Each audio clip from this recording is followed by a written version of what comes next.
से तुम्हें भगा दूंगा। अब करनी नहीं नहीं नरवती है ये कहलो कर में अर्थशास्त्र बस कंधार तुम्हें। और आप हैं दिनेश फौजी जी, आपके द्वारा 101 पश मुद्राएं रावण जी को और 101 पश मुद्राएं बाणासुर जी के चरणों में समर्पित हैं।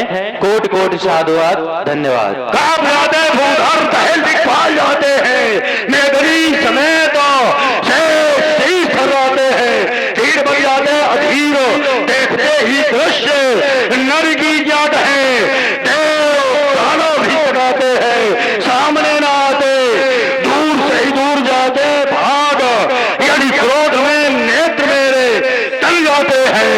ये सर सराय सर्कल के सर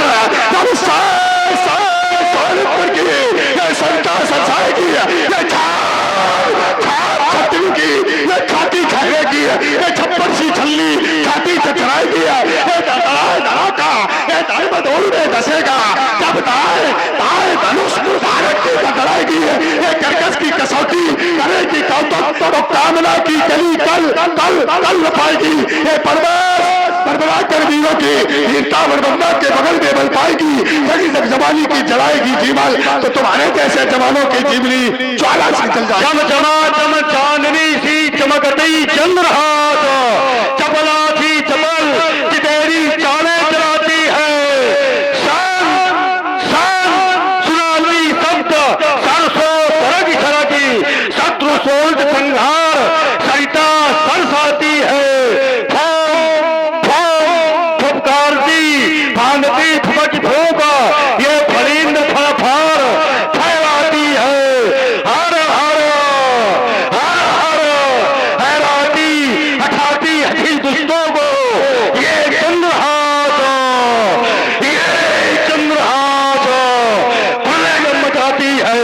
बस कर्षण से संहार करो मैं सारा गर्भ बिता दूंगा, ये जीता है तुमने दुश्मन को ये मन में मत ध्यान करो, और मैथिल समाज में आए हो तो मिथिलेश्वर का सम्मान करो, अन्यथा घटक कागलो थी तो ये आगे शोणित में होगी चाहे और पराजय फिर होगी, पहले तो महाप्रलय होगी ये दोनों पक्षों के शोणित से ये धरती आज लाल होगी, ये नौचंडी के पक्ष तल पर ये शोभित उन्माल होगी, इससे मत उनको दस्कंधर ये पलिनंदर भीषण ज्वाला है, जब भी से पता चल जाएगा कि बड़ा बाल से पाला है ये सुतरंगी चाले चलने की आदत मैं आज बुला दूंगा, ये दस्कंधर से संघान करो मैं सारा। यही मैं चाहता हूँ कि मिथिला की अवनी शोणितमय हो जाए। रावण यही तो चाहते हैं कि मिथिला में प्रलय मच जाए, हाहाकार मचाए, 10 20 50 मर जाए। यही तो रावण चाहते हैं कि मरे तो प्रण खत्म हुए और प्रण हटे तो रावण की जय जयकार। तो हमें तुम्हें को बूझिए विक्रमवाद अखंड, अब तो ये कह दे को मदन करण को दंड। आज हमारी और तुम्हारी वीरता का ये अजगो नहीं परीक्षक होगा। बोले हम यही तो चाहते हैं कि मरे, जीवन भर यही करते रहे, वही चाहते हो कि आदि हो, लेकिन यहाँ होने वाला नहीं है क्योंकि योगी की प्रतिज्ञा है और कन्या का पाणिग्रह संस्कार है, तो यहाँ होने वाला नहीं है। आज हमारी और तुम्हारी वीरता का ये अजगो नहीं परीक्षक होगा, जिस पर मां जगदम्बे का वरद हस्त, जिस पर मां जगदम्बे का वरद हस्त वही धनु का कर्षक होगा। हार जीत क्या चीज, वीरता की पहचान समर है, सच्चाई पर विहार कर कभी न हारा ये नर है। हम व्यर्थ बने अपवाद, यहाँ वाक्यवाणों का कोई मूल्य न होगा। आज हमारी और तुम्हारी वीरता का ये अजगो नहीं परीक्षक होगा। इसलिए मिथिला समाज के अंतर्गत आए हुए नेपालो महिपालो सभी कान खोल करके सुन ले, मेरे जाने के पश्चात कोई ये कहने का दुस्साहस न करे रावण और बाणासुर जैसे वीर योद्धा आए और अपनी मौखिक वीरता का प्रदर्शन करके चले गए। नहीं नहीं जाता हूँ, अजगौ हुआ खंडित नहीं देख सकता, क्योंकि भगवान शंकर मेरे भी आराध्य हैं। जाता हूँ, अजगौ हुआ खंडित नहीं देख सकता, होगा धन खंडित संसार इसे जान ले। भक्त को मिलेंगे भगवान इस मिथिला में, शत्रु को मिलेंगे शत्रु, ये विश्व सत्य से मान ले। आया था मिलने मित्रवत नहीं, आया था शत्रुवाद जहाँ बैठा हो वो छबनिवेशी विष्णु, कान खोल सुन ले बाण की पुकारिए।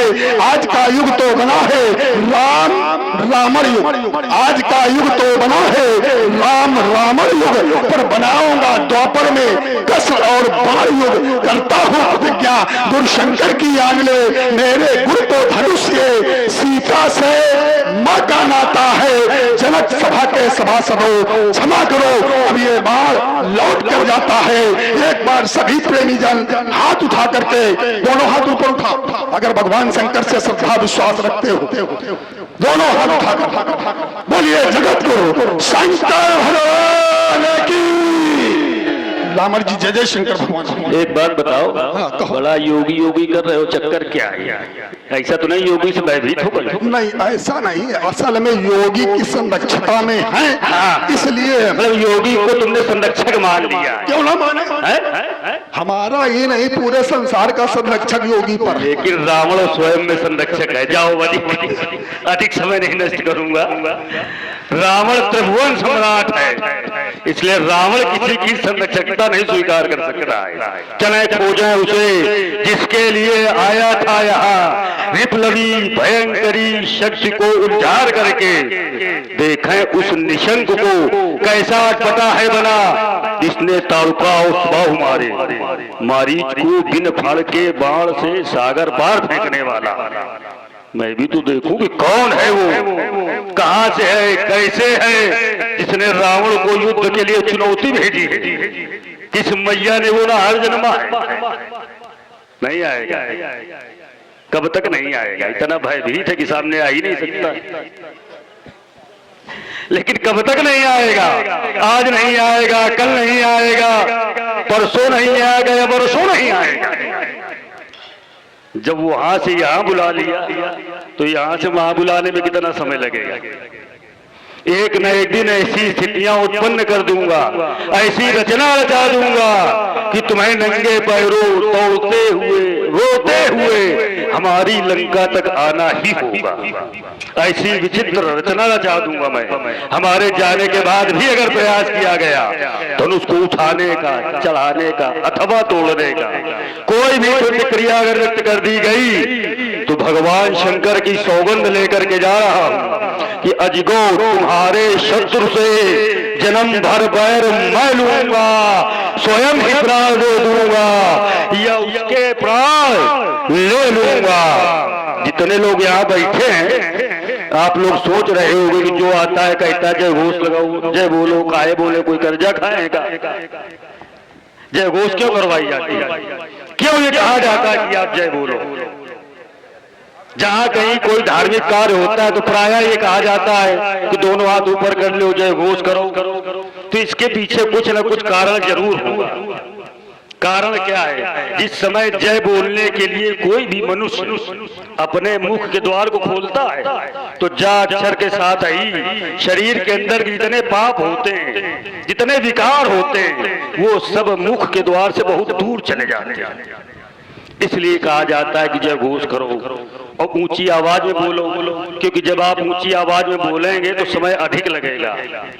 तो जा और या दो अक्षर हैं, इन दोनों अक्षरों के बीच में जितना समय लगता है उतने समय तक के लिए शरीर पापों से मुक्त बना रहता है। इसलिए कहा जाता है जय घोष करो। दोनों हाथ क्यों उठवाए जाते हैं?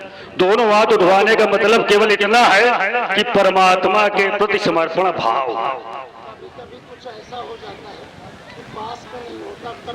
कर नहीं पाता है, ये समय अभाव, परिस्थितियां।